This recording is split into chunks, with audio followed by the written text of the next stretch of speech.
What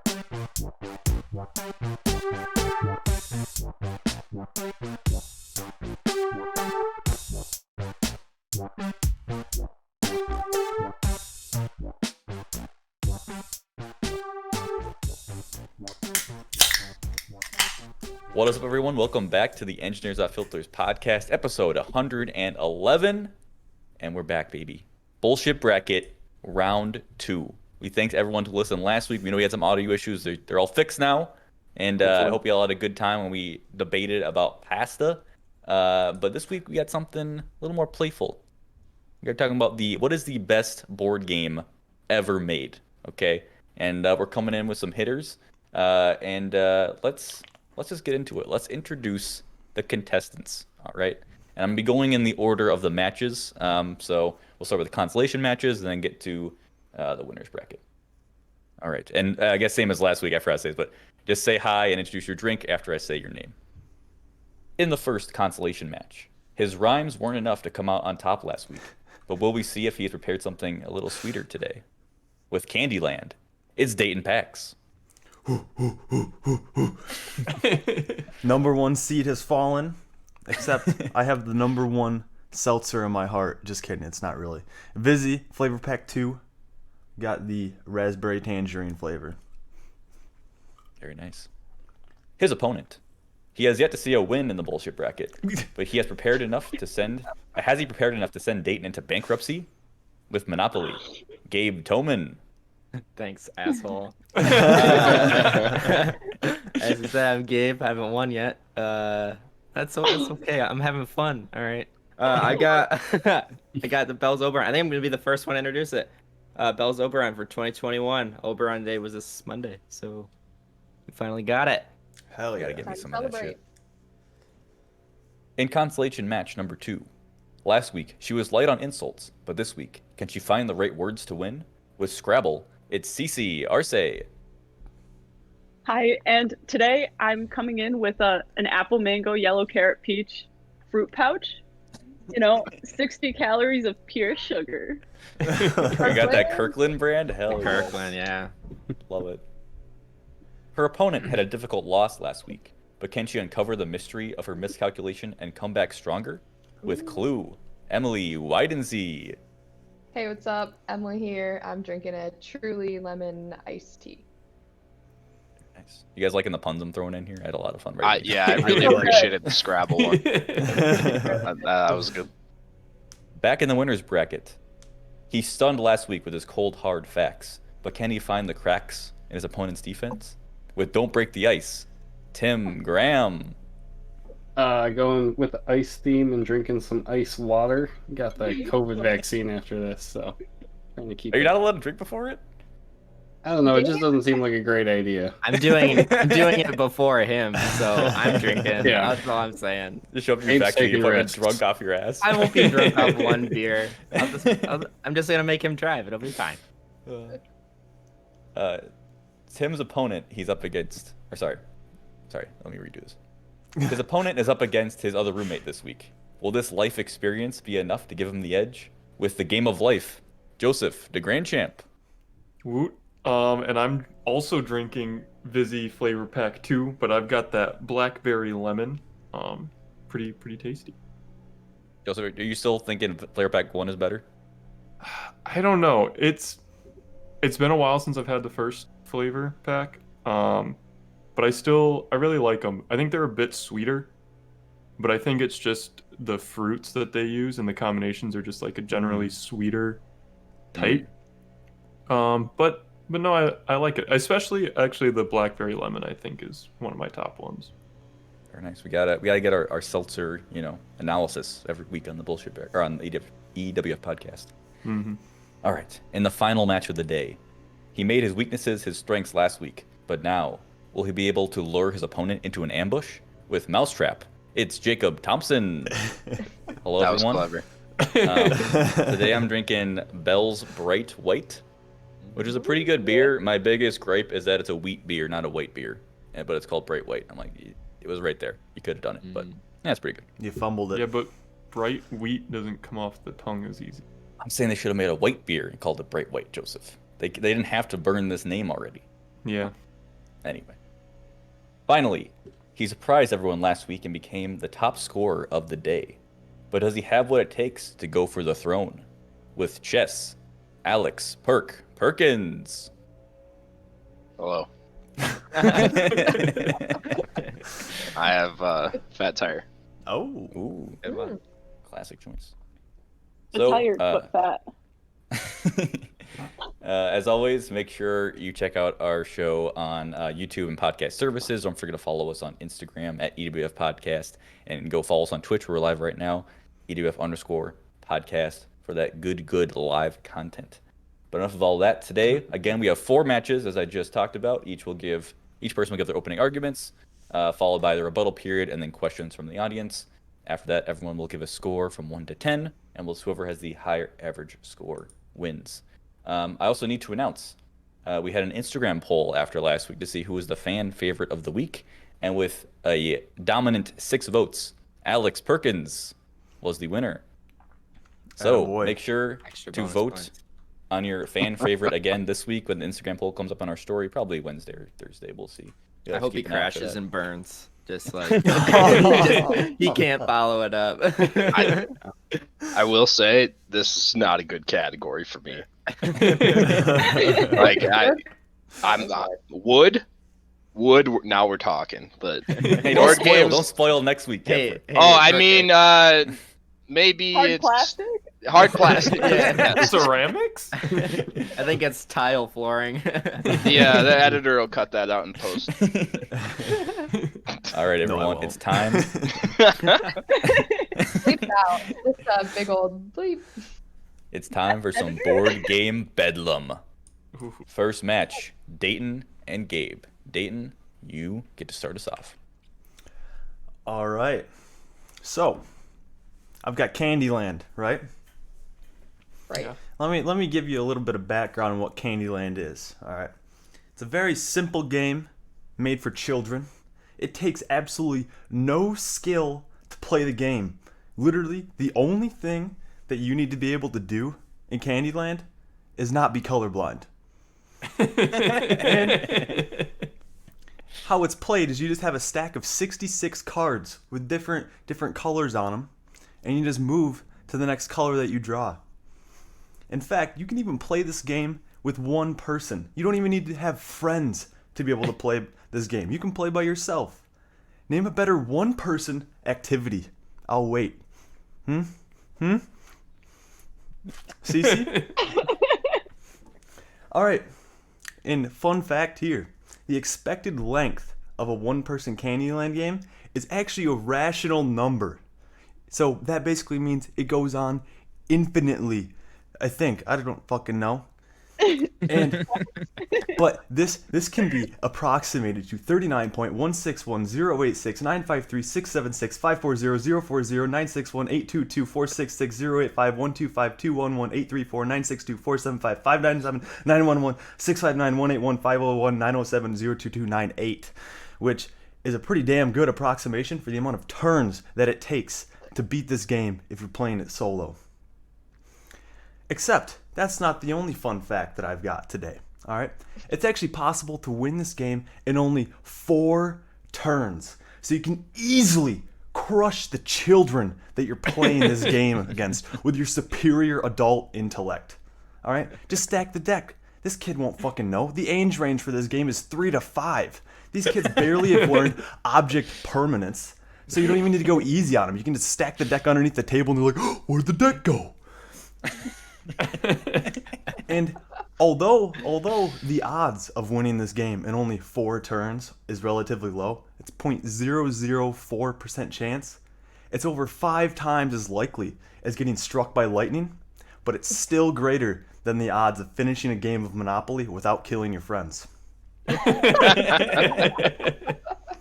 Additionally, the 1 in 1,000 chance, basically how long you can play this game with 4 people, is 232 cards, which means that it only takes about 4 reshuffles of the card deck, and that still takes less time than it takes for the banker in Monopoly to become corrupt. And lastly, I'm just going to show you these 2 images. So if you don't have this, visual aids. if you don't have the stream pulled up, please pull the stream up right now. Otherwise, you're not going to see these juicy images. Yeah, make sure to describe it too, like for All the right. audio listeners. First point here. Grandma Nut. Okay. she is the freaking grandma who's in charge of this peanut brittle, okay? And how can you not like a grandma who is literally thick AF and her name is literally Grandma Nut? That is some serious sex appeal. All right? And if that sex appeal wasn't enough for you, then let me show you my boy Gloppy, okay? Gloppy is high key thick AF, okay? If you go by this man on the Candyland board and you don't stop willingly to just look at this man's thickness, then I don't know. I just think that there's probably something wrong with you. And that's not even the only thing, okay? King Candy, he's also a fine specimen as well. I just didn't find a picture for him. And yeah, so if you don't want to, crush children, and if you don't have superior adult intellect and you can't stack the deck, then I don't know, maybe Monopoly's a game for you because it's all fucking luck. Thank you. Thank you, Dayton. The floor is all yours, Gabe. That was fantastic.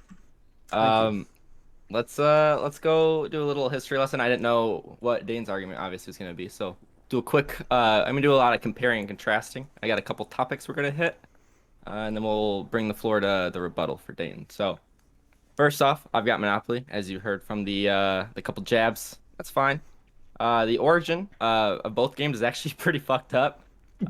Monopoly was originally created in the early 20th century as the landlord's game, and it was meant to show the pitfalls of capitalism, which I think does a pretty good job. And then it was bought by Parker Brothers, bought out, which is even more ironic if you think about it. And then it was mass produced and became the popular board game that it is today. Candyland was invented in 1940 and was to provide solace for kids recovering from polio. And somehow the game survived longer than the disease it was meant to distract you from. Kind of weird. If we're going to go popularity, I know that was pretty much my whole argument last time, but I'm just going to make it one topic this time. Both games are definitely super popular. They're both on the Toy Hall of Fame website, which is also on my works cited. Of course, I made it. Uploading now. Gotta have it. There's also a source that's just Gabe's Dome. You should check that one out. Games. Anyways, both games super popular. Monopoly has been translated in 47 languages and has sold more than 275 million copies, and Candyland has sold 40 million. Now, obviously, 275 is higher than 40 million, but the game's been out longer, and that's just not fair. So we're gonna do a quick little equation, get a little average going. So we're gonna do the equation of total years the game has been out divided by copies to get an average per year. So for this formula, we have 550,000 copies per year for Candyland if you do the 72 years it's been out. And then for Monopoly, you get 2.3 million copies a year, dividing 275 by the 117 years this game has fucking survived. Now let's get on the gameplay. Let's get on a fun factor. As Dayton pointed out, Candyland is pretty much flipping cards and color matching, and that he leaned into it. That's totally true. I think the game is kind of like the equivalent of, you guys have a doctor's appointment and you like have to sit down and there's a TV and it's like, I guess I'll watch this. Like, I don't know what else I'd do. This is the only thing that's on, right? Monopoly's game, I'm not going to say that it's super fun, and I don't think Candyland is super fun either, but I think there's definitely luck and there's a lot of strategy, but I think it has a ton of highs and a ton of lows. The absolute fucking thrill of smashing your friends into the fucking dirt as they shell out money to you is a high I can think back to fondly anytime that I think of that game. And at the same time, I can think back in the opposite way of when it's happening to me, when I'm like throwing out all my money and then like mortgaging everything just to try and stay in the game while my friend just fucking has that shit-eating grin with the gold $500 fucking bill. So I'm just saying, I think it's an enjoyable game, you know, when you're on the top, and it could be, it's not that great. But if this discussion is between which game is better, Candyland or Monopoly, right? And I think that much like life, the highs and the lows of Monopoly are more memorable than like the baseless or baseline tepid experience of your like day-to-day life. You don't remember it as much. Now we got lessons. These are just like the lessons that the game is, supposed to teach you. I think you can always take lessons from games and what the point is. Depending on who you ask, the target demographic for Candyland isn't exactly us, and that's okay. It's 3 to 5, right, Dane? 3 to 5, 3 to 6. According to the Toy Hall of Fame, it's to teach socialization, playing with others, patience, and following directions and recognizing colors. That's all important to child development, obviously. Very important skills to have. And Monopoly is a little bit rated older, rated 8+. To the roof, man. Have your fucking grandma play this game with you. But at the ripe age of 8, you can learn many invaluable lessons. You can learn the importance of free parking. That shit fucking slaps, and you learn that early, all right? Income tax fucking sucks, and if you don't pay it, you go to jail, okay? That's a lesson that we have to learn every fucking tax season, and you gotta get it in early so your kid doesn't go to jail. It's important. It's better to be rich and poor in this world. I mean, I feel like, capitalism is very brutal in that way. It teaches you math because, I think they have editions now that come with the calculator. But as a kid, man, having to do that fucking math, I'm not saying it made me better at math, but I think it helped for the exercise. And it also teaches you plenty of other capitalistic lessons. I'm not saying those are all good. Sometimes it's a little harsh reality check, but, that's cool. And I guess, like, my thing with Candyland, if polio is eradicated, why do we still need Candyland? Like, what are we distracting them from, Capitalism's still alive and well, people. It's fucking brutal. It sucks the life out of you. And sometimes people just need a fucking reality check. My final section. We've got the pieces, all right? I had to make a whole section for this because I have to talk about it. Candyland, you can pick your flavor of gingerbread men. I believe that's still the same. I don't know if they changed that in the new edition. Basically, you can pick 4 colors. But in Monopoly, you have some of the most iconic pieces. You've got the shoe. You've got the wheelbarrow, the dog, the car, the iron, the hat, the battleship, and the thimble every fucking child has tried to put over top of their thumb. That's the best board game piece ever. And you can't even fight me on that. They are objectively cooler, and they're just fun. And then finally, going back to characters, this is just... you didn't mention Lord Licorice, who is a fucking man of nightmares. That's because I hate licorice. Dude, no one really does.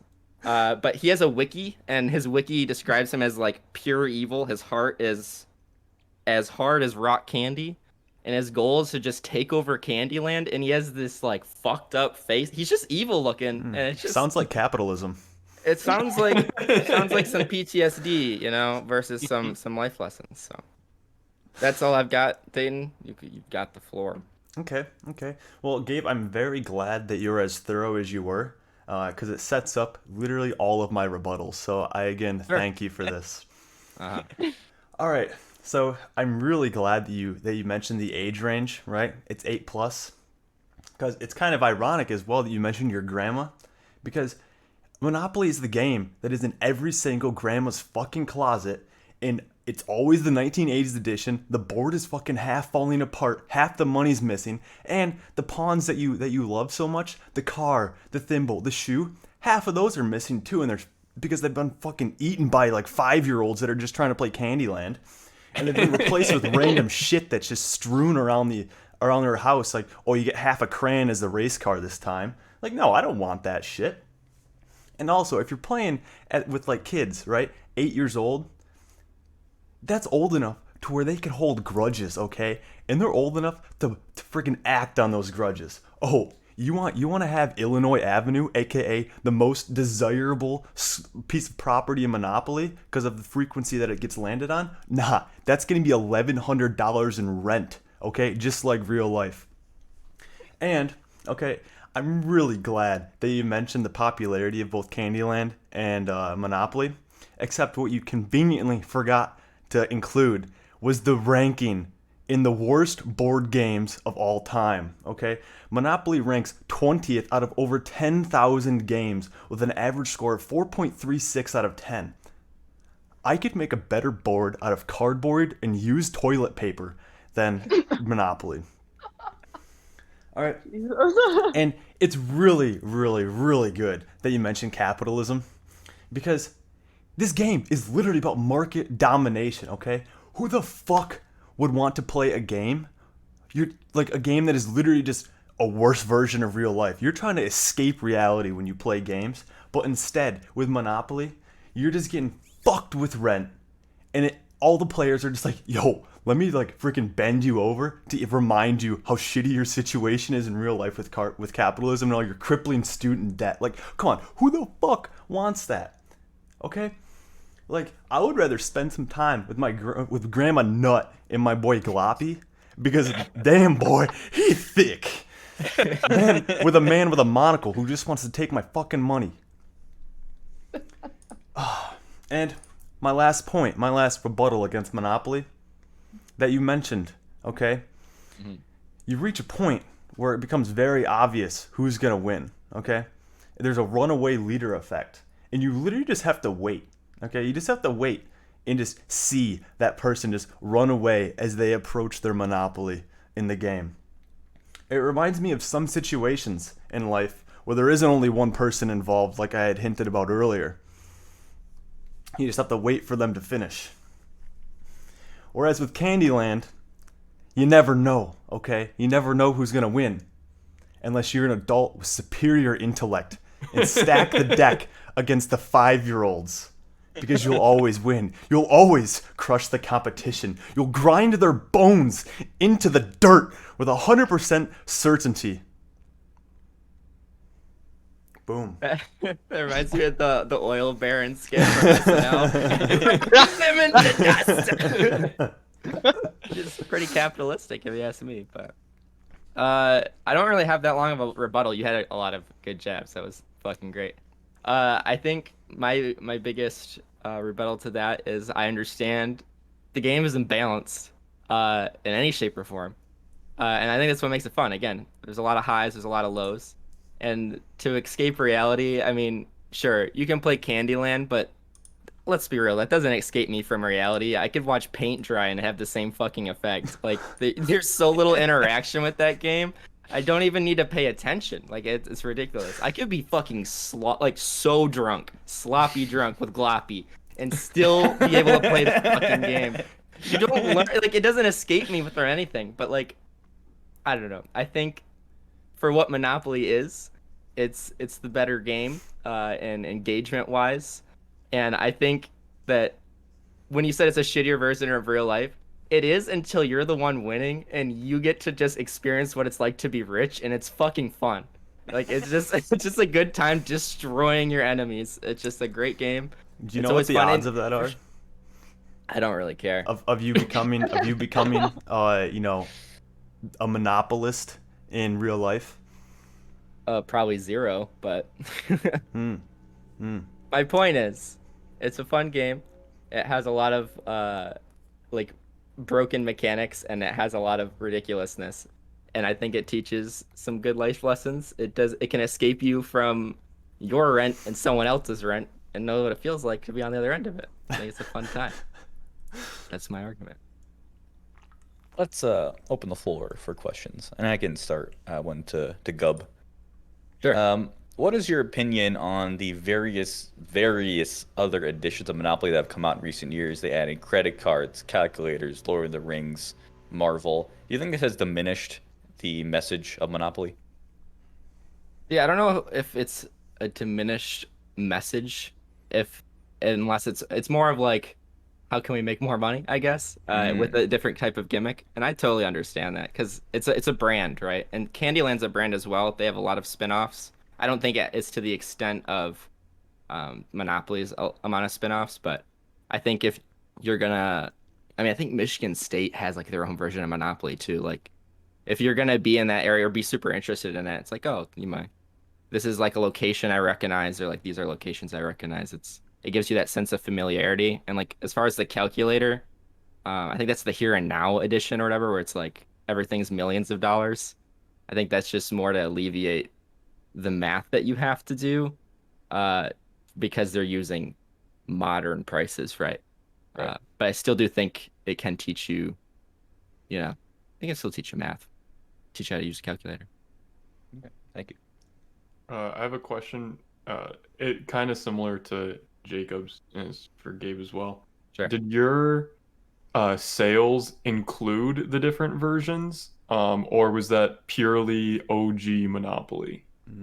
That is Because I could see people owning multiple boxes of Monopoly. Like, sure, like have we different have editions and stuff. yeah, like we have a Pokemon Monopoly that I bought when I was a kid, but we also have the standard Monopoly, and then we got the credit, and it's like, we only end up playing the one, but we only got them because they were like novelties, right? Yeah, so this I'm was just curious. from this. It's in the works site if you check it out. It's from CNN, their website.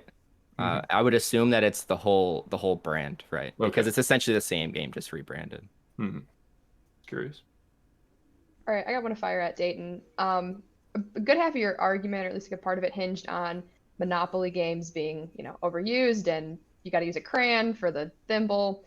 I have never played a Candyland game that doesn't have cards that are chewed on. Oh, same. Or board torn that- from yeah, kids. In You half. find like a card under the couch. I guess I want to know, how do you respond to your odds being changed with missing cards or cards that are wet and in slimy children's hands? So I would Gotta argue change it a little bit. it does a little bit.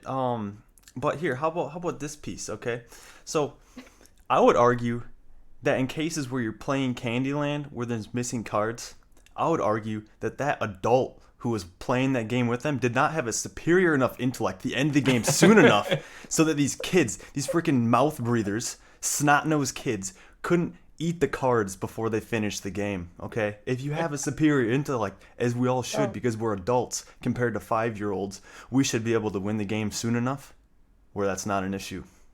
Thank you. I Okay. have a quick question for Dayton as well. Okay.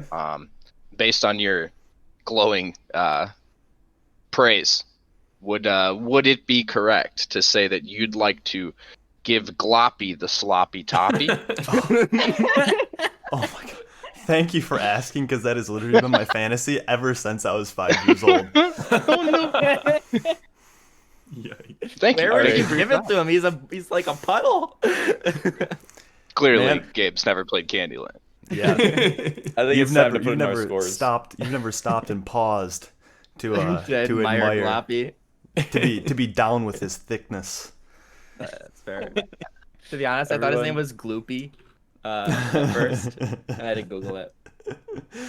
Go into the spreadsheet and put in your scores. Hold on. Do do do do do do do do do do do do do do do do. You gotta get some Yeah. elevator Really- music up in here. Music there for that, yeah. Mm-hmm. It looks like it's a close It is match. going to be a close match. Waiting on Emily's final submission here. Oh, I did mine. It got Just- deleted. There we go. Oh. And you just gotta press enter. like Wow. you're about to Okay. box. Oh, that was wow. a very, very close With matchup. a 0.2 margin, Gabe takes the cake, 7.5 to so Dayton close. 7.3. Very nice. I actually got a W. What is that? What a match. Well It done. took a year, but here we are. Tell you what, I was seesawing back and forth that entire argument. What a Mhm. close I honestly match. think that both arguments are very similar. Like, oh, we like grinding people into the dust. Very similar. Cece, you were tied at 9s. What was that all about? I feel like I'm super biased towards, because I fucking love board games. Like they're everything. And I think that I don't like either of the games, and by the end of both arguments I was like, I guess I would play a game of both. Like I would choose to play a game of Candyland I and played Monopoly. a drinking game of Candyland. That sounds pretty fun. Whereas like I went into them like, wow, they picked both of the worst board games possible. Oh, just you would. I honestly picked one that that had the most contrast. I was going Gabe picked the spaghetti of board games. I could not believe my eyes. Double down. And Tim, what gave you the slight nudge to Gabe? You went was it 8 to Gabe, 7 to Dayton? I think Gabe had a lot of facts and evidence, whereas Dayton's argument was more theoretical, just based on the idea that you're playing Candyland with like a mouth-breathing 3-year-old. And... Can you argue that fact? Well, there we go. Congratulations, Gabe. That'll up your score for the total in the consolation rounds, and we'll see if you can get that coveted 3rd place spot. However, it's time to move on to our second match of the day. We have Cece with Scrabble and Emily with Clue. We are going to Cece first. Well, I would just like to say hello. Hi.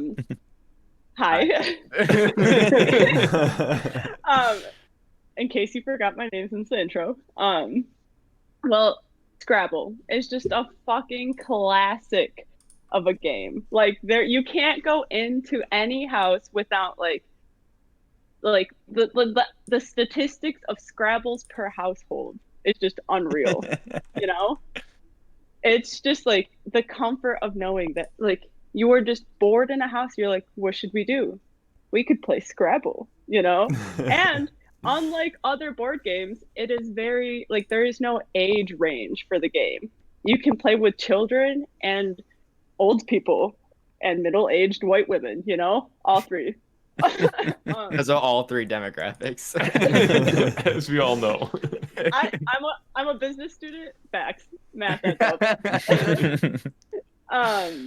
Like, and you don't limit yourself to like being bored with someone that like I don't know. I feel like you don't have to be on the same educational level as someone else to play the game and have fun, which isn't true for all board games. Like the more complex ones like Risk or Catan, if you guys aren't the same, like on the same vibe, it's not fun, right? Like someone is always miserable.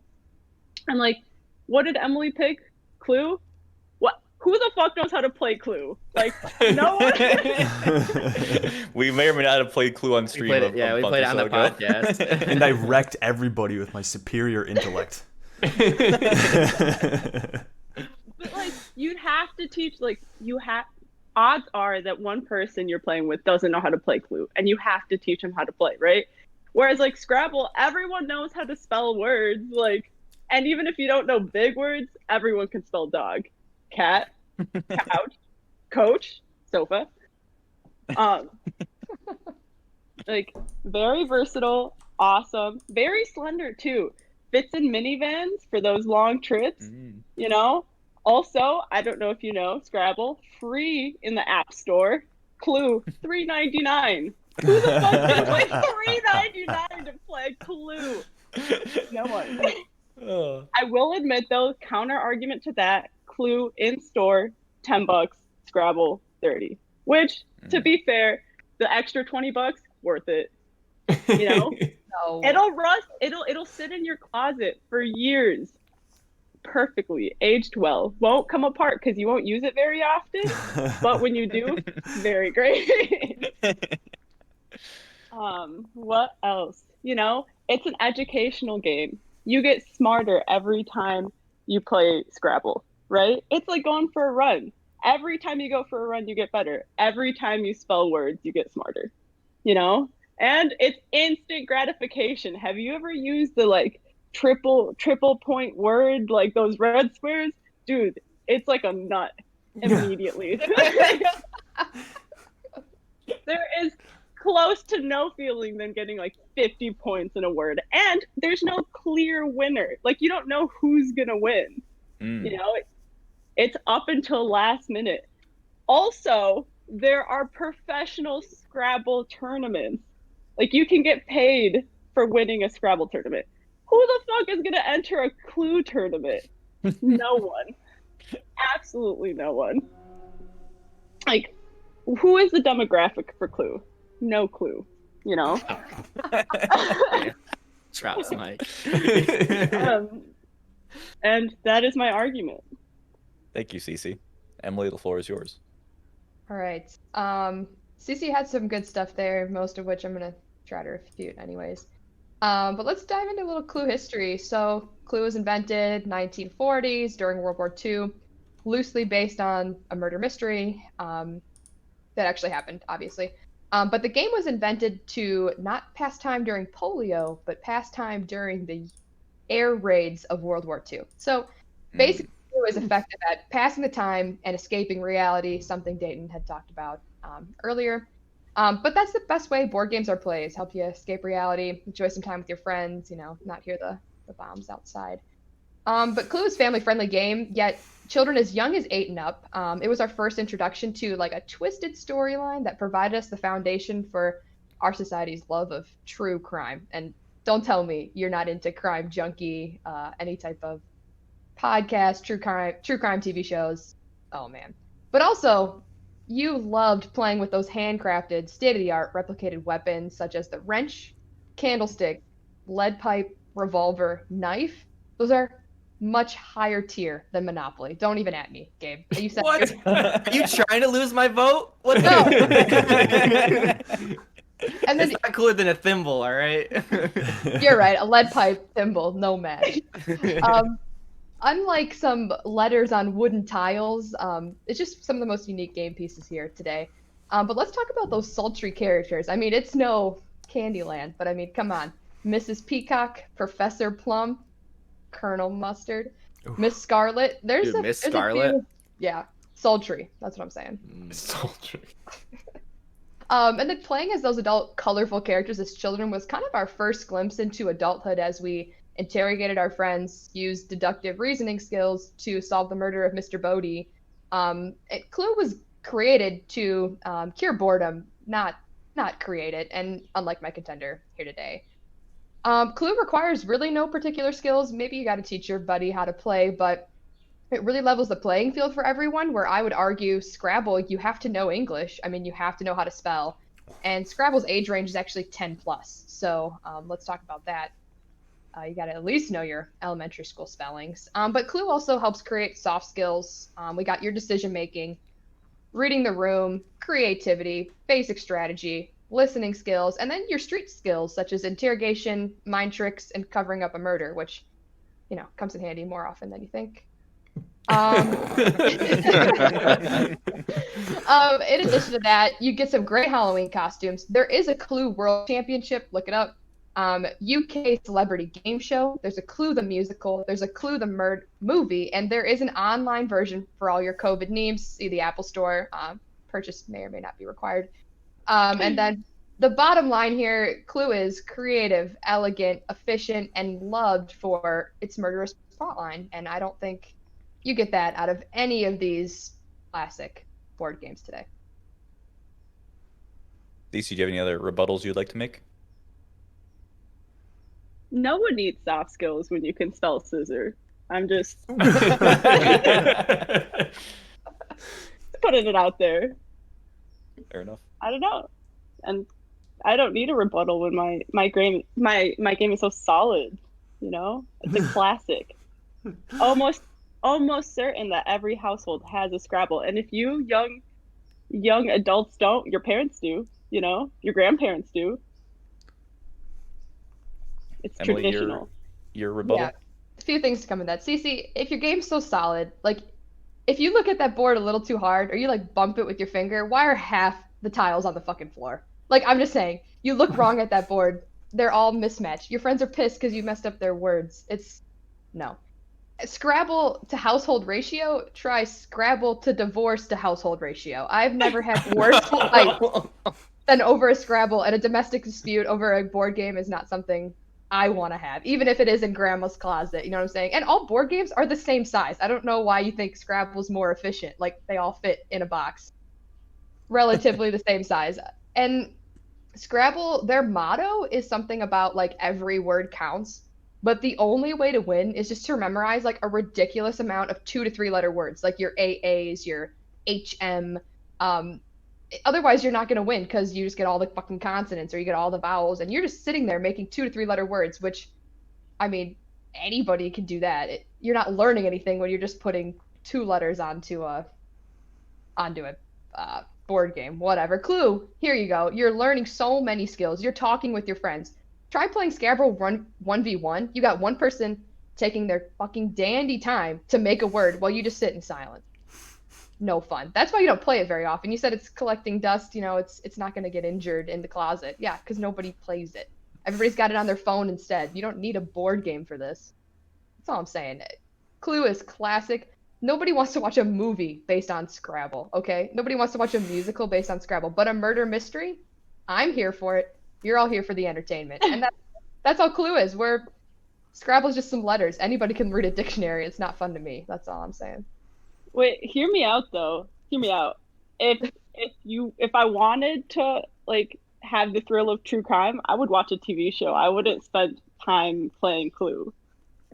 But that's social interaction. You're just gonna sit next to somebody and watch true crime when you could actually pretend, create, and hang out in real life, There's nothing like holding a lead pipe in your hands with your best friend next to you. Okay, are you a murderer, Emily? sounds like an accomplice. I want to clear the air here. Yeah, let's open things up for questions. And I'm sorry, but I have to start again because No, I want to go first. Okay, You started okay, before. He's just using there's his a hole in post-power. Emily's argument I feel like we need to address immediately, okay? Because recently, as we Wait. mentioned, we You played said that Clue I on could stream. go first, and then you just started Alright, talking fine, again. Fine. Go, Dayton. I'm calling I'm you out, upset you over son of a here. bitch.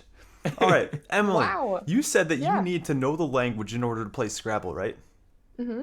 Well, I would have you know that you also mentioned the World Championship of Scrabble, or somebody did, and in fact, in France, at some point, I think in the last 10 or 15 years, actually somebody from New Zealand memorized the entire French dictionary and actually won that tournament without knowing how to speak French. Right. Good for them. They have that much time on their hands. I'm just saying that you don't need to know the language to play Scrabble. You just need to know what but are words. But just because he doesn't speak it doesn't mean he doesn't know it now. That's I would French. argue If you that it know all does. the Probably French knows words, it. you probably know it. No, I don't know. He he doesn't didn't know what the he- words mean. He doesn't know what what the word means. He doesn't know. Just the syntax. He just Just yeah. straight He, up. He just knows he the doesn't listen collection to of text. letters. He's like, oh yeah, if I put these 4 letters in a row, it's a word. So you don't need to know the language. I mean, that's my I would. comment. That's all I'm saying. If I was gonna play Scrabble in a different language, I would fucking lose, and that's lame. So. Because you need to Gabe. memorize a dictionary. I wanted to speak of. I mean, everyone's heard of Among Us and other games such as Town of Salem. Do you think that those games are better iterations of Clue? Do you think they were inspired by it? What are your opinions on games that use that similar murder mystery type of trope? So, because this game is so classic, and obviously video games are popular, you guys even said you played Clue now. I'd like to pull up an argument, last week, because murder mysteries are something we're always going to find ourselves attached to. There's podcasts and movies, like you said, TV shows about it. Clue walked so Among Us could run. Did you just use my exact sentence back to me? Dude, you totally agree. did. It's not Those like you are- coined the phrase. No, I totally did. Fuck you, Perk. We're excited. It says off the dome. I think those games are based on Clue because it's such a core concept. Clue was Okay. the first of its kind. Now Okay. we're making better iterations every day. All right, I got a fucking question, okay? I got some fucking questions. As someone who recently had to learn the rules of Clue so we could play it on stream, I looked up the original rule book, okay, Emily? And you Wow. said we're trying to solve the murder of Mr. Bodie, was it? Yeah, Mr. Bodie. That is incorrect. B-O-D-Y. We are solving the murder of Mr. Black. And because of that, this game is inherently racist, okay? They kill a black man, and all these old white rich people are like, oh, who did? It was one of them. And it's just like, this game teaches racism, okay? So don't try to fucking gloss it over, all right? It was Mr. Black. Don't change history. Hey, I thought this was a nice podcast. I wasn't gonna bring it up. They also got rid of Mrs. White too. You didn't see me mentioning her. They did? But this was the 1940s. What can you say for a time like that? They made it in UK. That's all they knew. We've So adapted. you're excusing racism, okay? No, And no. secondly, My point is that Clue has adapted. Scrabble will never adapt. Clue has adapted. Well, you don't have to take letters out of the alphabet to make it appropriate or PC. You know? You And you don't don't put racist words down in Scrabble. There's No one's racist gonna words stop in you. Scrabble people could use. Yeah. For So sure. I have another thing that CC brought up. So CC brought up the price on the App Store for these games, right? Scrabble's free, Clue's $4. Yeah, that's not great. I'm looking on Steam right now because I investigated how much is the Steam version of Clue, right? And it's a nice $12. I'm like, okay, fine. You know, it's a board game, $12. Then I look at the season pass, Emily, $35. Okay, get this shit out of here. Do you think that is worth Do you not $35? commonly pay $60 for a video game? Don't tell me the last video game you bought wasn't at least All over games are not $40. equal, Emily. I'm not paying $60 for fucking Clue. Get Man, this shit out of here. You're paying But you'll $60 for It's not worth Cyberpunk. it. Yeah, yeah. What is the season pass of Clue? Yeah, do you get like and Clue? special characters? It's like different or- characters and boards and stuff. Mm. You It can play reverts like back to the 1940s Adapt it. edition. sure, lock shit. $35 though. Get over yourself. This game is a money grubbing. This might as well be $35. Monopoly. CC's game is $30 at Walmart. Like, Yeah, but you get that you high want that- quality board. Like, oh, the fucking And the look- little ledges for the pieces to go in. Ooh, it's sexy. Oh. Those nice wood Jacob, Dude, squares. keep it in your pants, dude. Your Dude, pants are Scrabble boards are over sexy there. as fuck. I'm just gonna say it. Yeah, there's some And if aesthetic we're here. Okay, fine. sexualizing games, have you seen the letter S? Curvy as fuck. That's big facts, actually. Do we have any other questions? I have a question. Cece, are you aware what the average game time to reading dictionary time in Scrabble is? I'm just curious if you have that number offhand because I want to know. Game time to reading dictionary. Oh my gosh. Yeah, 'Cause bro. When every someone puts time someone you puts some play- shit on the you board play that a you word. don't think is a That word. statistic is for the OnlyFans, so Oh. you'll have to pay Oh. a little extra for that. The season pass, Joseph. Okay, that's within the season pass. All right, let's vote. Oh no. Think critically about what we just heard, and let's put in our numbers here. I don't condone murder, by the way. I just I Just don't think putting you out there. condone it. I think you've done it. I'm just a little worried. guilty Also, I'm just gonna conscience say, right now. so far, 2 very close matches today. I think we got some very, very solid matches. I don't think this one's I'd say- pretty close though. I think Emily just smacked me. It's gonna be a close Well, score.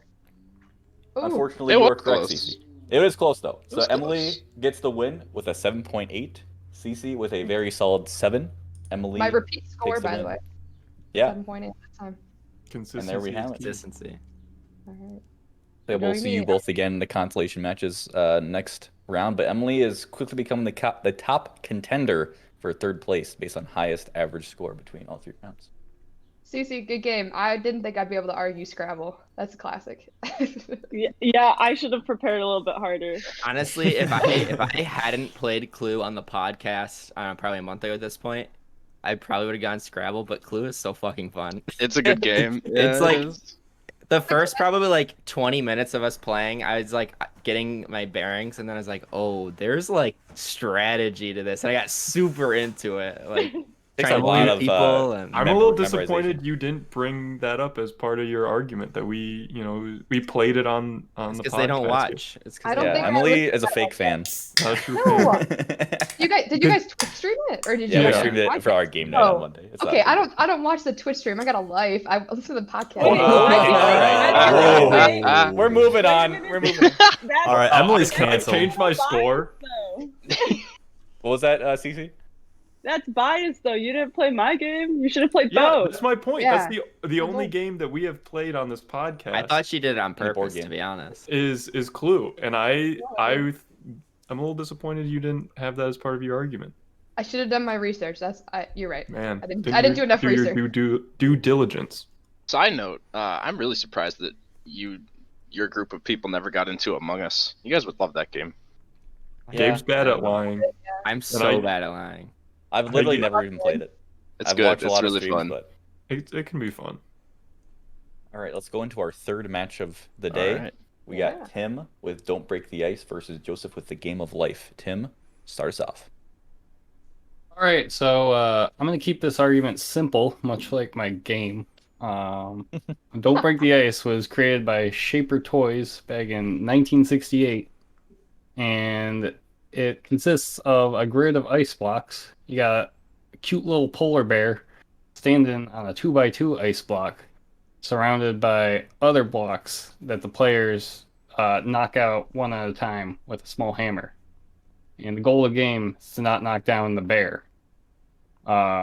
common misconception is you can only put the bear in the middle, but there's actually many combinations of how you can play this game by placing the bear wherever you want on the board. This is a highly exciting game. There's tons of You sound anticipation, so excited. anxiety involved, and it is fun for all ages as well.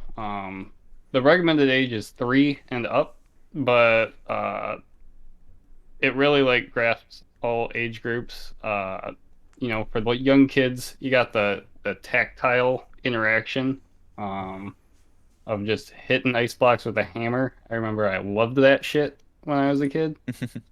But you know, the older players will really recognize the more complex strategy that the game requires to not break the ice and sink the polar bear into a frozen lake. And finally, I'd just like to say that this game is a metaphor for life. Because you do not want to break down those around you that you need for support. Very deep. Heavy. And That's a I'll film let critic Joseph- review. I'll let Joseph follow up. All right, I'm just gonna start off with, much like your game, that metaphor was completely full of holes. But It's down. Oh, rip. so Christ. so by the time Don't Break the Ice was created, that was 6 years after the 100-year anniversary of the Game of Life. This game was created in 1860. It was actually more built on a checkerboard originally, and very different from the current version that you know and love today. Actually, in 1960, it was revamped to include those awesome fucking bridges and mountains that you go through. But for those of you who don't know, the Game of Life is you've got these cars, and you put like your little guy in the car, and you've got a dial that you spin, and that's how many squares you move forward. And then there's different things you get, like a job and a house and a mortgage, and it's super exciting, believe me. And then you eventually go through from, you can choose like if you want to go to college or a trade school, and then you go through, have a family, and then all the way up until retirement. And let me fucking tell you, this game is the reason I went to college. Hands down. This game taught me that if I don't get a good job, I'm going to live. I don't know if you remember these cards, if you guys played this game growing up. But if you don't get a good job, you're going to live in the split level house. And the little design for it, the house was literally cracked in half. You're going to have a shit job, and you're going to retire in the poor farm. That was what it was originally called, was poor farm, instead of millionaire acres. Holy fuck. I like the anxiety of like having this. You want to talk about anxiety, Timbo? All right. The anxiety of having a shit job and not being able to pay for your mortgage in this game. Holy hell. It also taught me how to navigate a capitalist society. Again, with going to college, making the right moves, figuring my shit out. You get to grow your family. And honestly, I think the highest part of this game, like the best feature of it, is the game board itself, because it is one of the first 3D board games. Again, with, as I mentioned, you go through like mountains and over bridges, and I remember just being a stupid fucking kid and just driving the car over the mountains and stuff. And it was actually America's first popular board game, and is permanently part of the Smithsonian Museum of board games. Not even a good museum though. The space, everyone knows the space one's a good one. Yeah, but it's still in the Smithsonian. I don't know. It's still in it. Is Don't Break the Ice in it? What's your Tim? source? Probably. Probably not. Show your sources. So yeah, that's the Game of Life. Tim, we'll go to you for argument. All right, because I got a lot of them. So, yeah, Game of Life, originally created in 1860. However, that game was a fucked up, like, disgusting, terrifying version of the game that exists today. It included options for the players such as suicide, crime, poverty, and prison. Sounds Not- awesome. Not badass. suitable for children whatsoever. I want to play that one. Dude, Um, 1860 kids played games different, I tell you what. They had a Years beard by later. 8 years old. 100 years later, you get the 1960 version.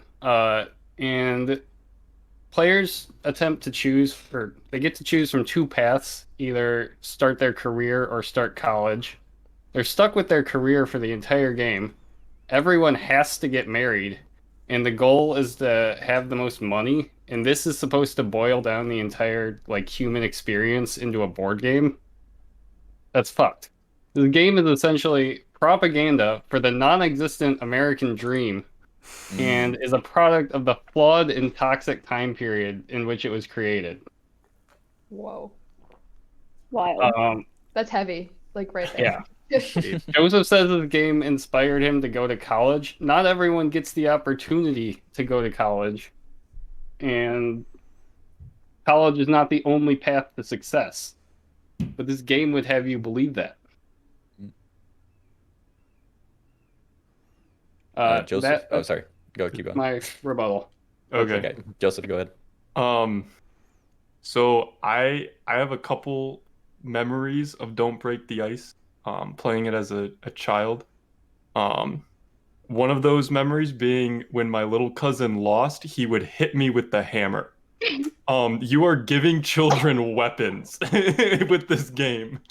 And he's like, oh, I could hit this thing? Oh, Joseph won? Fuck him! And just hit me with it. Even when we weren't playing, he still had those hammers ready to go. Little demon child, tell you what. They're Also- plastic hammers for children. How much damage could they do?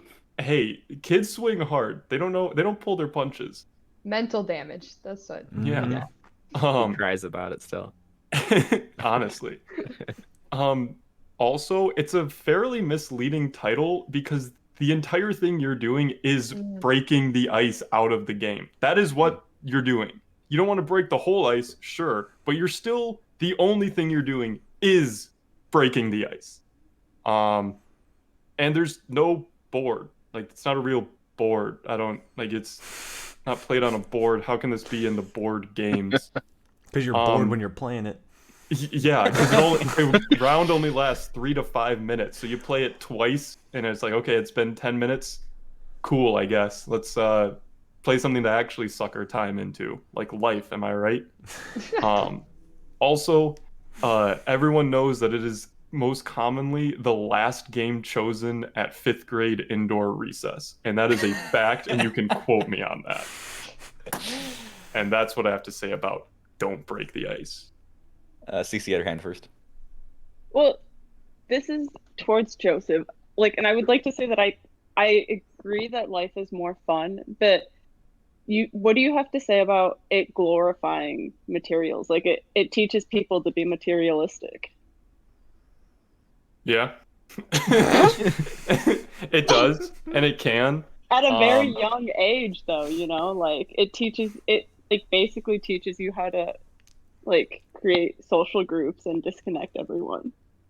I think part of that is how the society that it was created in is, and part of you growing up is realizing that that's the environment that you're going to live in. Yes, not everyone has the option to go to college, but if you do have that option, you can take it, and you choose to take it, I should say. You can succeed by going through the motions, and sometimes that's all people can do is surviving in the environment they're given, and I think the game of life teaches that. Right, but we want to bring people close together, and yours teaches people to stay in their own social circle. Not necessarily. I don't know how it teaches you to stay in your social circle. Well, you desire certain things, right? You see, you didn't want to be in that house, right? But why? Because it makes it look like it doesn't, it makes it undesirable. Because No. I don't know if you remember the card itself, but there was an earthquake directly through the center. Like a tectonic plate shifted. The house was no longer combined. So I learned that I didn't want to Desirable. I like a Sounds like fully privacy. constructed shelter to live in. I always picked the Um, split level because it was the cheapest. And It that's an sounds like you option. get 2 houses. To me. A little variety. Mhm. Dayton, what was your question? Yeah, so I had a question for Tim. So at least as far as I know with the game of life, Joseph, correct me if I'm wrong, going to college basically only removes like in the game, right? It only removes the bottom-most salaries. So it doesn't guarantee you a better spot. And I believe, correct me if I'm wrong, this is what I gathered from your rebuttal, is that the game of life, you have to go to college to get a well-paying job.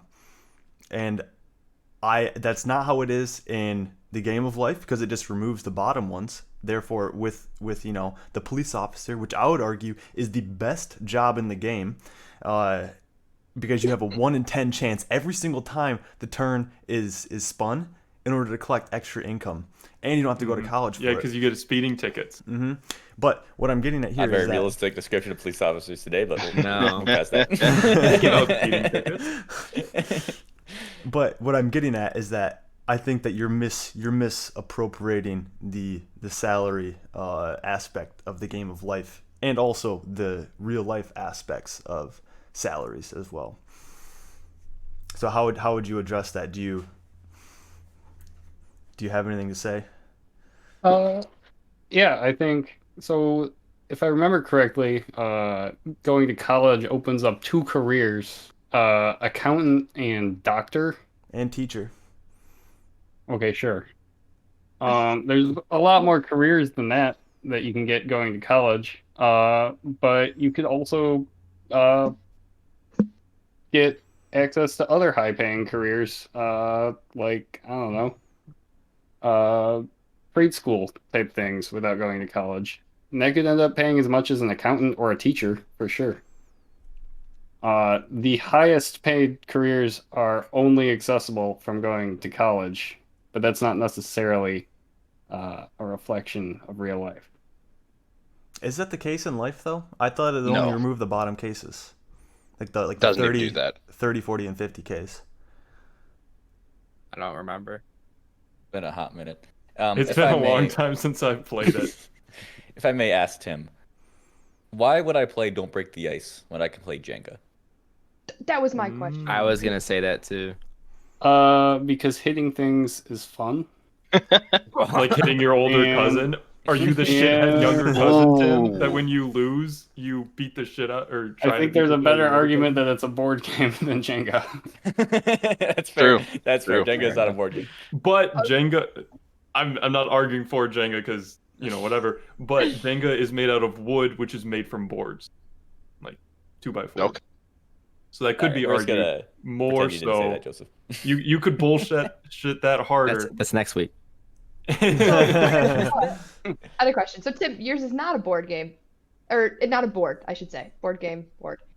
I have had no problem getting the game of life back into a box, but I can never break the ice back into a box. And if Facts. it's not a board game, shouldn't it fit in the box nicely? That's all I'm saying. What do you have to say about the difficulty there if it's not a board game, or it is a board game?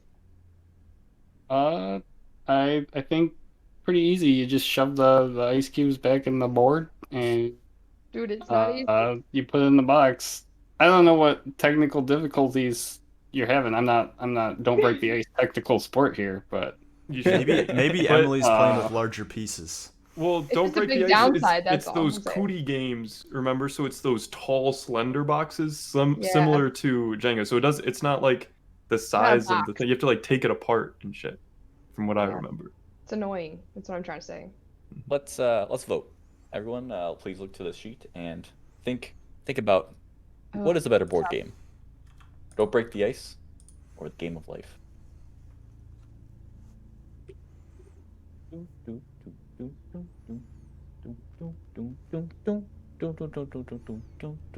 You should just have it ready on your phone. And there we have it. The scores are done.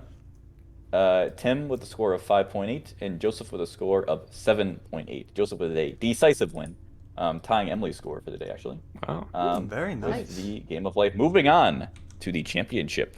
Joseph, how does it feel going from tied for last in last year's bullshit bracket to now you're going to be in the championship bout? Well, I definitely turned something around from last year. I tell you what, it's a shock. You look shocked. I am shocked. I was also shocked when, was it Wednesday, Tim? You texted me saying you wanted to choose, what game did you have before? You had Ticket to Ride, and you chose. That game's so good. It is. It is so much better than Life and Don't Break the Ice. And I was Tim, don't upset fuck because I up. had a pretty solid argument against Ticket to Ride, I thought. So I had to redo it. Ooh. Ouch. And I also feel like I prepared less than last week, but also about as much as I did last year. So I think you guys both prepared less IMO. Yeah. Well, Like- Tim, if I may ask, Tim, why did you switch games? You know, I felt like I needed to switch it up with my facts and reason. So you went to a approach board of game last that had a week. 2-paragraph Wikipedia page.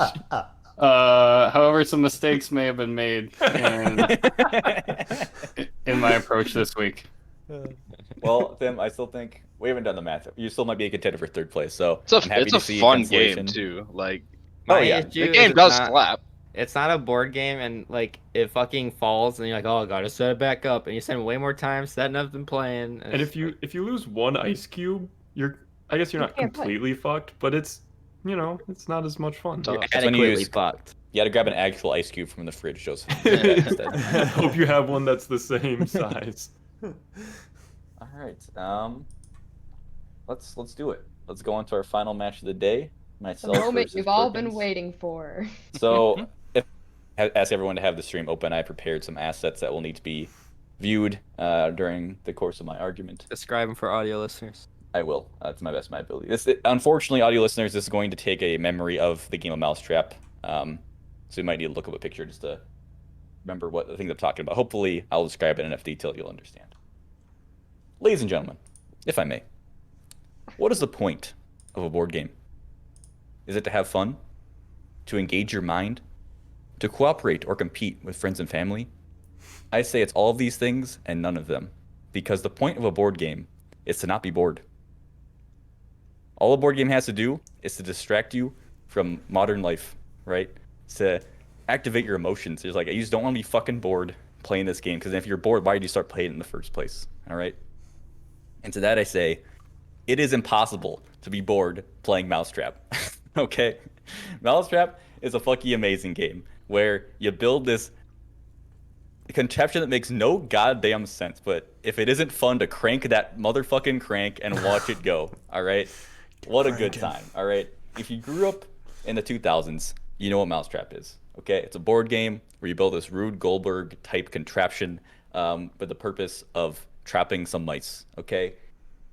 You play as little mice guys, you go around the board, you collect in cheese. Yeah, nobody gives a shit, okay? Nobody actually played Mousetrap. All people did and all people cared about was building that goddamn machine, and that's what we did, right, Joseph? We just built that machine, and we turned that motherfucking crank, okay? And it was a great-ass time, okay? And even if you did play, there is literally zero strategy involved in this game. It's literally just rolling the dice and just trying to get to the end of the game. It's just an excuse to build the machine, and you just go around in a circle till somebody gets unlucky enough where the cage falls on them. If the machine even works, because let's be honest, it was breaking the first time you tried to crank it, right? Something didn't line up right. Something flew out of the board because it was the tension on those rubber bands was way too goddamn high. So there's no way it didn't work on the first. There's no way it worked on the first try. But when it did go off, oh baby, that satisfaction. When that cage rattles down that pole and lands, ooh, that shit felt good, right? And what I'm trying to get at here is that yeah, it didn't always work, but you were always feeling some sort of emotion in Mousetrap. You were feeling joy, feeling sadness from losing, possibly frustration from the machine breaking. You're always just feeling, but you're never bored playing Mousetrap, okay? And unlike my opponent's game, Mousetrap is so easy to understand. It's literally you're just having fun watching this contraption move. You don't even have to know any language. Okay, you just put this shit together. You don't know any rules or what's going on. You just build a machine, turn the crank, and watch it go. Right? You don't need to know anything ahead of time. And now, if I may, Dayton, please pull up image 1. I would Sure like thing, for us to boss. go through each part of the machine and think about the lessons that each of these pieces can teach us. We've talked a lot about lessons today with Monopoly and life, teaching us about the world. But Mousetrap, it teaches you about yourself. Okay? Let's start off with the crank. The crank teaches us that when things get difficult, just when you think it's about to break, that's when you have to push through and turn that motherfucking crank. All right? When life gets hard, you push through and you keep going, and that's when you can hit it and move on to the next thing, which is the boot. Okay? So as we know, the crank pulls back, unleashes the stop sign, which hits the boot, right? And the boot teaches us that you can't always predict when opportunity will arrive in life. But when it does arrive, make sure you're already lined up to nail that bucket. You know what I mean? Because if that boot was a little bit off, it might miss the bucket, but you got to be lined up and ready to go when opportunity strikes, okay? So when you do hit that bucket, you get to the stairs, all right, where the marble rolls down them. And the stairs teach us that after you set yourself up for success, everything lines up and you can just ride the wave, baby. Just ride down those stairs nice and smooth. You did the hard work. Now you're enjoying the results, okay? But then we get to the slide, right? Right after the marble leaves the stairs, it hops on a little slide and it rolls down that. And the slide teaches that while it's nice when things are easy and smooth, you can't get complacent, right? Because before you know it, you find yourself back at the bottom, looking at a mountain, a wall of pipes, okay? Staring up at you. Another obstacle to overcome, okay? And when you get to that wall of pipes, how do you get past it, Joseph? What you do is, when you find yourself at the bottom, looking up at your goal, you hit the ground running, and you just do it. You slam into that wall of pipes as hard as humanly possible so you can rattle the foundations of society, aka the marble at the top of the wall of pipes, okay? Now, once that marble is loose, right, you get to the bathtub. Because when you hit that wall, you shook things up so much, you're exhausted. It's time to take a bath. Focus on self-care, okay? Don't forget about yourself on your rise to the top, okay? Now, once the marble leaves the bathtub and drops down onto that seesaw where the diver is waiting, and the diver teaches that and the diver has to dive in this unknown pool, right? This unknown little tub. Because sometimes the path ahead is murky, it's dark, it's unknown, right? But in those times, you have to take a risk and jump off the deep end. Send it, and your courage will be rewarded. And finally, you get to the cage. You did it. All of your hard work has paid off. And now you get the satisfaction of watching everything you desire fall into place. You have trapped and obtained your goals, and you can live happily ever after. Wow. What a beautiful message about overcoming life and achieving your goals, okay? And now, you might be asking, Jacob, who could have devised such a well-thought-out machine, not only delivering fun, but also wisdom? And to that I say, who else but the greatest architects of our time? Dayton, please pull up image number 2. Sure thing, boss man. Of course, I am talking about the Egyptians, all right? As you can see in this image, Of course. this Egyptian mouse hieroglyphic proves that they were the true architects of Mousetrap back in the day. And of course, it makes sense because someone with this wisdom, of course they can make the pyramids, right? Everyone's like, oh, the aliens helped them. It was too advanced for human civilization. No, these kids were brought up on Mousetrap. They knew how to achieve their goals. They knew when the going gets tough, you have to push through, not get complacent, and keep moving forward, focusing on self-care so they can achieve your goals. And you're damn right, they are able to use that to build the pyramids and become one of the greatest civilizations of all time. Okay? That's my argument. Mousetrap, greatest game of all time. Never bored, super fucking fun, teaches you all the life lessons you ever need. Brought to us by the Egyptians. Perkins, after you. All right. You're done, I'm done. bro. He was going through some of the boring ass. You put the board in board game, but the boring ass nonsensical backgrounds. After you did all that motivational shit about the pieces, I was like, he's gonna try to get me to join Amway. That's the only way this goes, bro. just quick here, a little point on chess. Like, it's a very accessible game, right? Like, I was so bored out of my goddamn mind listening to Jacob. I literally won a chess game. I literally played chess while this douchebag was talking. Oh man. Oh no, and you know what? He talking about the Egyptian mice, right? That made the mousetrap, bro. No, those mice were rated chess players. They only made Mousetrap because they were too dog shit. They kept getting shit on by all the cats in Egypt, bro. The true gods of Egyptian chess. All right. So chess, it's such a great game, man. It's the most popular board game on Twitch by a country mile. I mean, literally last week, 1.25 million people watched a chess show match. Whereas the only person who ever watched you play Mousetrap was your dog, and he was looking on with death in his eyes. Like, why? Why are you doing this? There's no strategy in Mousetrap at all. Not at all. There's zero. Shit ton of strategy in chess. There's so many different ways you can go with it. You can be a DJ and you can play something called the Bong Cloud Opening. It's new. It's new tech. Yeah. So you move your pawn in front of your king, and then you just move the king up. Just full on brutal attack. It's beautiful. Chess is just so wonderful, man. It's also a very progressive game. You know, you might not think, right? This game's from like 600 AD, right? Mm-hmm. It's not progressive, but it actually is. It has a beautiful, nuanced commentary on the presence of race. Because in chess, the white player always goes first, which is it's an analysis, right? It's a commentary on white privilege. It's almost satirical in that, where just naturally, of course, the white man goes first. Right, the satires you're going with, okay. Yeah, no. So because then if you play with the black pieces, it lets you help to understand the oppression that minorities have had to go through from the white pieces. Okay. That's why it's harder to win with black, but when you do, it's rewarding, I tell you. Also, it's an incredibly feminist game. Yeah, you might not think so, but the king is a dumbass piece of shit. He can only move one square in each way, where the queen can do whatever she goddamn wants, because she's a strong, independent woman that only kind of needs a man on the board, or else she loses. But, you know. And you know what? It has another commentary in there, because the old 77 cents to the dollar thing. You know, in society, women make 77 cents to a dollar than a man makes. The king is actually 77% as tall as the queen in a traditional chess set. More satire. See, it's just, you know, the satire in the race and feminism. It's hard to understand. You have to have a really high IQ to understand the satire in chess. Superior intellect. Jacob's over here playing goddamn Mousetrap, bro. Like, his IQ is lower than his ACT score. Damn. Oh no, and there's a lot of just built-in class with chess. You know, like chess, like a chessboard makes a beautiful centerpiece on the table, like in your main room, right? If you have Mousetrap sitting in the center of your main table, you're gonna get some questions. You're probably gonna have to talk to some federal agents. And he even brought it up, dude. The game sucks. No one's played Mousetrap.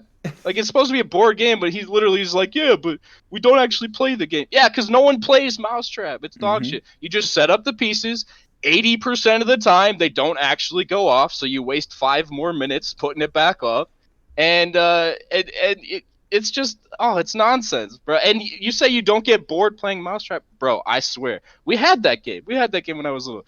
We never played it, of course, because no one plays Mousetrap. It's not a board game because no one plays the board game.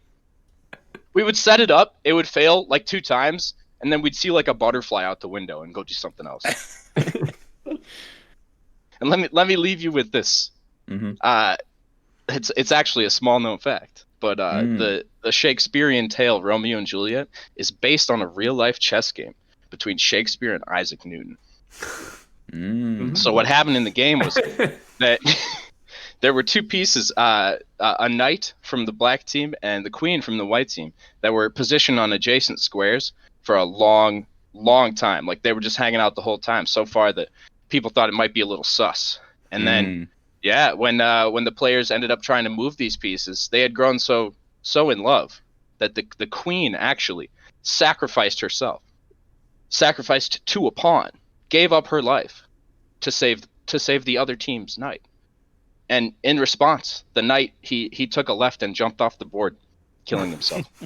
Wow. Yep. That is really beautiful. It's a beautiful tale. If I may, they just wanted to hang out, dude.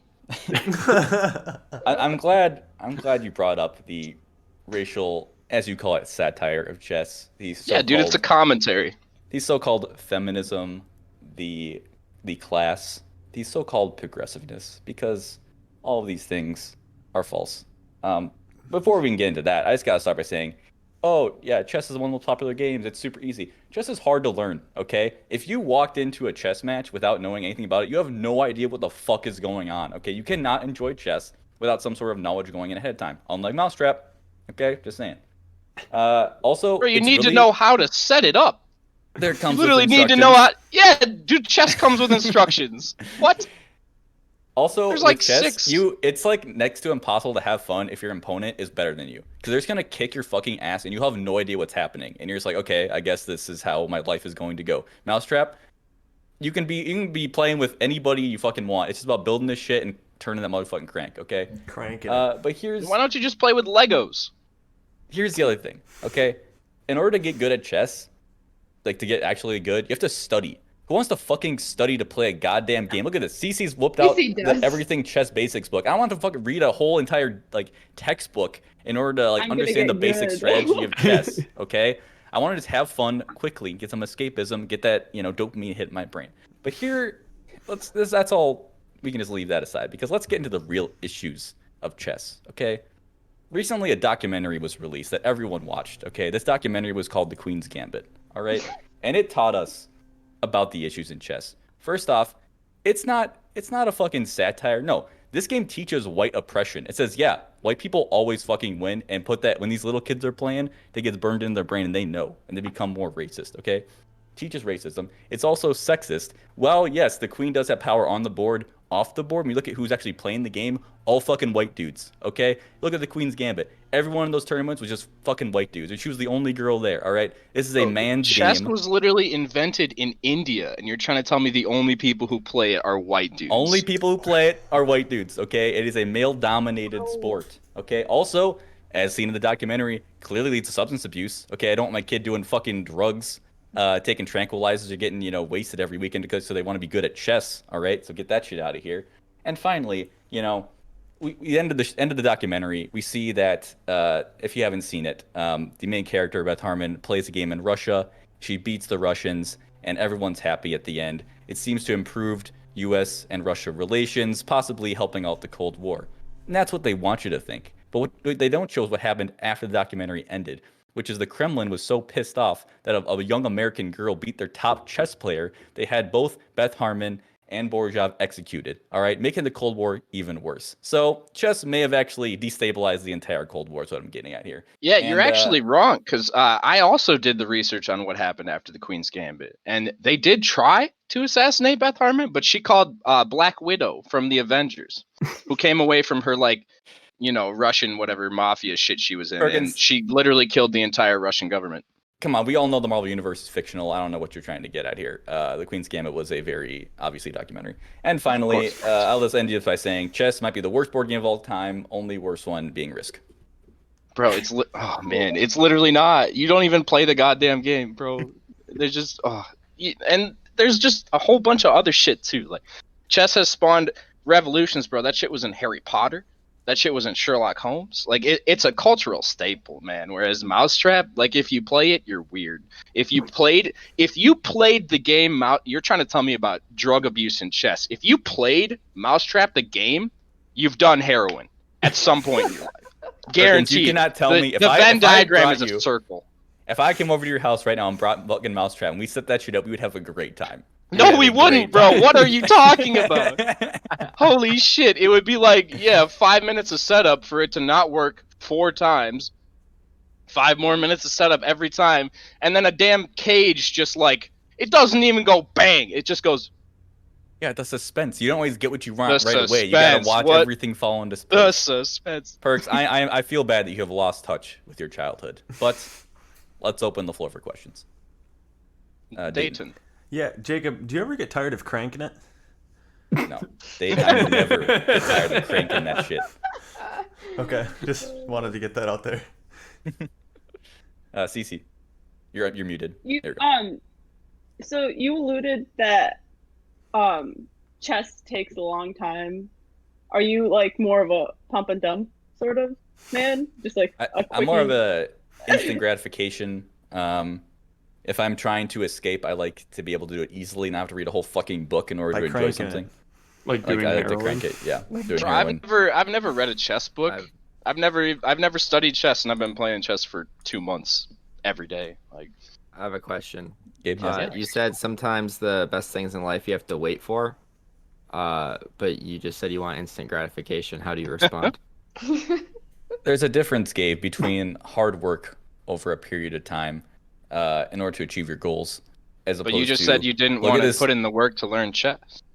Yeah, because it's a fucking board game, okay? And it's like I could just play a bunch of other shit. If the goal, Gabe, is to escape and have fun, why would I pick chess? Why don't you just do heroin? Why'd you pick Mousetrap? What? Yeah, why'd you choose fun. heroin? Why'd you choose heroin dependency? Any other questions? I'm ready to What do vote. you think you get more instant gratification, the heroin or the mousetrap? I think you Easy, can that's actually close. get it through chess with no drugs involved, bro. It's called the Scholar's Mate. You can Tell literally that to win a Beth chess Harmon. game. Tell in that to 4 Beth Harmon. moves. She didn't become the best by not doing drugs. No, she became the best by beating the Russians, tag teaming with Scarlett Johansson, and taking down the entire Kremlin. Jacob, I Yeah. have a quick question. Mhm. You mentioned that in the game, I'm gonna loosely say game of Mousetrap. Is it a toy? Is it a board game? The marble comes down the stairs, goes through the Yes. slide, and then you just fucking ram into these pipes to lodge the ball, Yep. the other marble loose. When that is actually false, you hit a mechanism that pushes the hand up that dumps the marble down. So if Yes. you were unclear of the function at that stage in the trap, how can we take the rest or the entire or your analysis of the entire game as fact? Have you ever even played Mousetrap, You're Jacob? damn right I have, Fergus. And So to you've that, done Joseph, I heroin. say, do you know all the mysteries of life? I What? would think not. And I don't think any of us can uncover all the mysteries of Mousetrap, but we do the best we can to interpret what's there and have fun along the way. Okay. All right, let's Time to vote. put in the scores. This Get this over with. dumbass conversation. Oh, I love it. It's so stupid. Oh, this is so hard. Oh my gosh. I wanted you to pick risk so bad, Perkins, so I could just go on and on how fucking long that game takes. Dude, yeah, honestly, I probably should have, because your board game sucked. And, like, I could have also picked a shitty board game, but I just went with, like, the OG. Oh, we haven't. There we go. I just format paintered it. Yep. And we have the final score. Jacob with 6.7. Oh wait, hang on a second. No, and- that's wrong. That's wrong. It is? Why is that Yeah, wrong? it's flip flopped. It's flip flopped on the stream. Hold on. Oh, We have stream. a- Oh. Yeah, because on the Oh, sheet. I'm like on the sheet. Yeah. Oh. It's flip flopped. I Alright, didn't so- mean to. I didn't mean to do that to you guys. So It's okay. yeah, That's so what happened last week too. so Jacob got 6.7, Perkins 8.5. Damn, bro. Pretty large margin there, and it seems to be completely due to CC. Oh my CC, you put a 2 for Jacob and an 8 for Perkins. What was the logic behind that decision? Well, I'm a little biased. Clearly. I really fucking love chess. That's a good game. Regardless of his argument, I'd say Perk's argument was substantially less good than last week's. Yes, But- this is not my home Jacob- turf. Jacob, no one fucking likes Mousetrap. What are you talking about? Like, Mousetrap's fucking amazing. have you ever played like drunk or like intoxicated chess? So much fun. Like It the is. stress of losing a Mousetrap piece while intoxicated just like is so overwhelming. I don't even want to think about it. I have a few buddies who last weekend we got really, really drunk and played 4-player chess, which is the variant with yeah, 4 different sides of the board. Each person has pieces, bro. I blundered my queen in like 1 move. I was just dead. I honestly have nothing against chess. It is a game I do want to like get back into, but I would feel like I'd want to learn all those like openings and strategies and shit. I'm just like, I don't want to commit that much time, you know. I know I wouldn't have to, but It's not that's that the way hard. my mind works. Yeah, I know what you mean. I'm glad that you went and started the revisionist history shit with the Egyptian mice. Because then I could, pretend like the white pieces thing wasn't just blatantly racist. Well, next week, Perkins versus Joseph in the championship How did match. that happen? Will the unknown know. Perkins come out and steal the fucking crown? We will find out. We'll also conclude our consolation matches and find out who is the top scorer, and we'll get the 3rd place prize. And yeah, stay tuned for next week for Perkins already said it, so I'll say it. Wood warfare. We're going back to our roots. The very first bullshit bracket topic was rocks, and now we're going to wood. Very similar. Roots. Very excited. There we go. Trees. But yeah, thank you so much for everyone for watching or listening. As always, find our show on Mondays on YouTube and podcast services. Don't forget to follow us on Instagram at ewfpodcast and go and follow us on Twitch at ewf_podcast. Trying to get that 50 followers, baby. Help us out. So yeah, thanks so much, and we'll see you next week. Bye. Bye.